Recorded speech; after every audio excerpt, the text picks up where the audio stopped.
Traditionally, Bitcoin drops So what, 85% after a parabolic blow off top.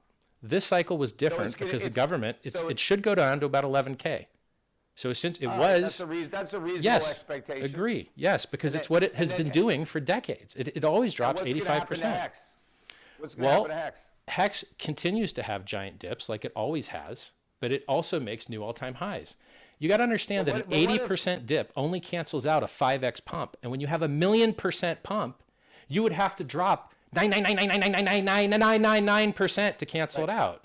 But just because Bitcoin or Hex has come back from a previous crash doesn't mean it's going to come back from every crash. Because actually, one crash may be the final crash. no. There's There's scientific laws to describe so you're saying that so Hex is guaranteed to go up? No, it goes up and down all the time. It just tends to go up more than down. It's dropped Right, 75% like 5 or 6 times.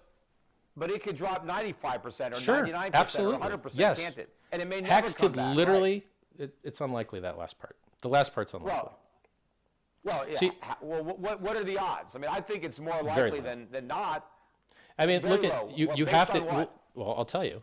There's a coin that was literally made as a joke in an afternoon that is inferior technology called Dogecoin. Dogecoin is a copy of Litecoin, and Litecoin is a copy of Bitcoin. And basically, the difference between Litecoin and Dogecoin is they changed the logo, and they made it inflate more. And it's actually, they don't even have their own miners.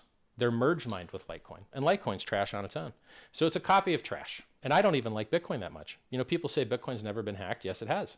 The network was forked once. Somebody printed 6 billion extra coins. There was another hack that could have been executed 2 years ago where anyone could have minted as many free Bitcoin as they wanted, but the developer responsible disclosed it instead of just minting all the free Bitcoin. I tell people the truth about the prices, that every cryptocurrency drops 85% more often than people wished, except for stable coins, and they have huge counterparty tail end risk. I'm very honest about the price risk. I'm very honest about what these things can and can't do. Bitcoin's trash technology. It has very low throughput. You can never do all the transactions of the world on it. It has a very conservative roadmap. They almost never improve it. The price performance is garbage. I mean, from the COVID dip, Ethereum outperformed Bitcoin by 3-fold, and Hex outperformed it by 100.